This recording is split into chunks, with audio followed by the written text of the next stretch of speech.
Apaan tuh? Apaan tuh? Apaan tuh? Apaan tuh? Apaan tuh? Teks cerita sejarah adalah novel yang di dalamnya menjelaskan dan menceritakan tentang fakta kejadian masa lalu yang menjadi asal muasal atau latar belakang terjadinya sesuatu yang memiliki nilai kesejarahan, bisa bersifat naratif atau deskriptif. Teks cerita sejarah termasuk dalam teks naratif jika disajikan dengan menggunakan urutan peristiwa dan urutan waktu.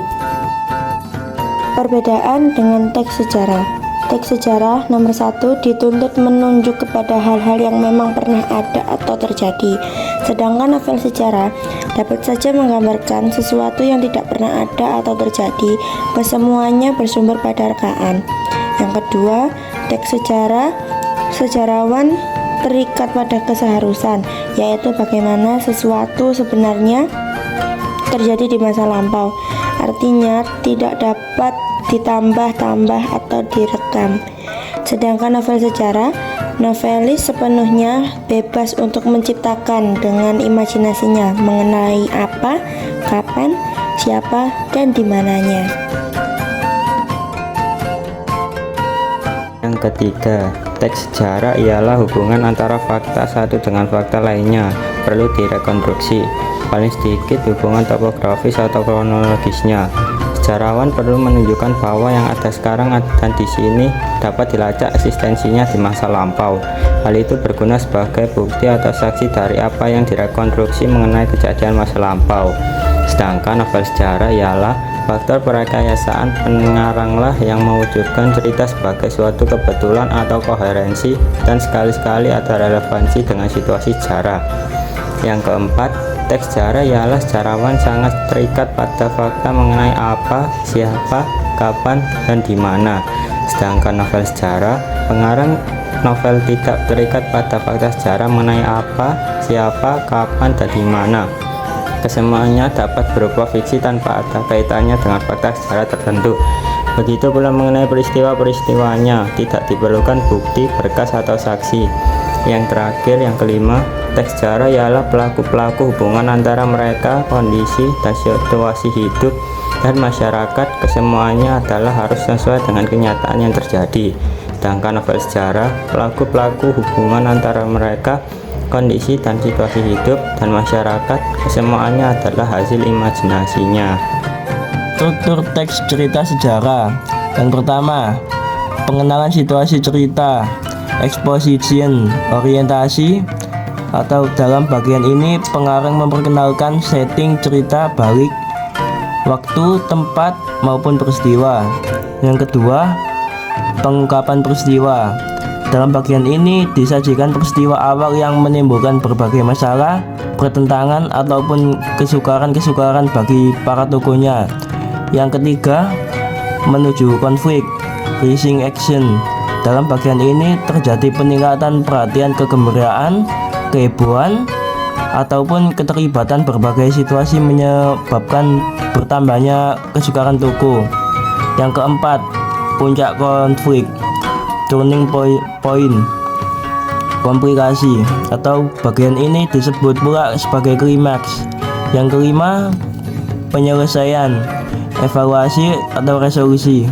Pada bagian ini berisi penjelasan ataupun penilaian tentang sikap ataupun nasib-nasib yang dialami tokohnya setelah mengalami peristiwa puncak itu.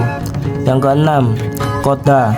Bagian ini berupa komentar terhadap keseluruhan isi cerita yang fungsinya sebagai penutup. Kaidah bahasa. Beberapa kaidah kebahasaan yang berlaku pada novel sejarah adalah sebagai berikut. 1. Menggunakan banyak kalimat bermakna lampau.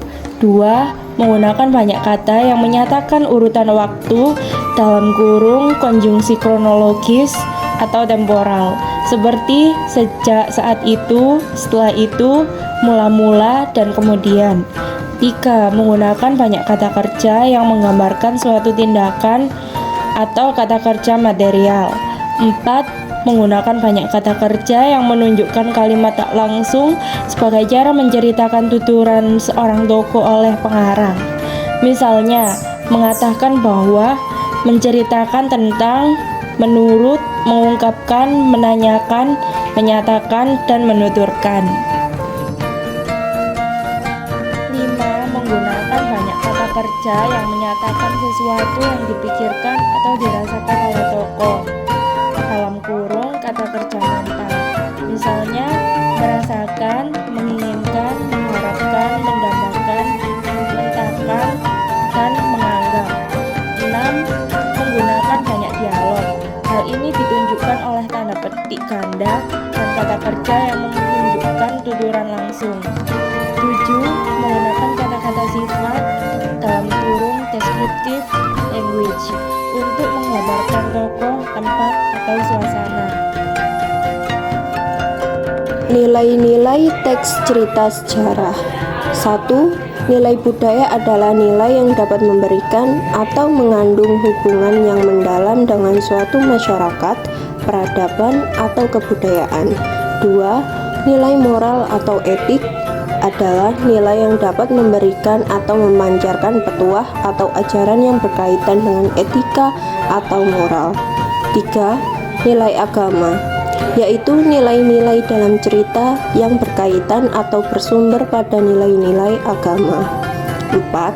Nilai sosial, yaitu nilai yang berkaitan dengan tata pergaulan antara individu dalam masyarakat. 5.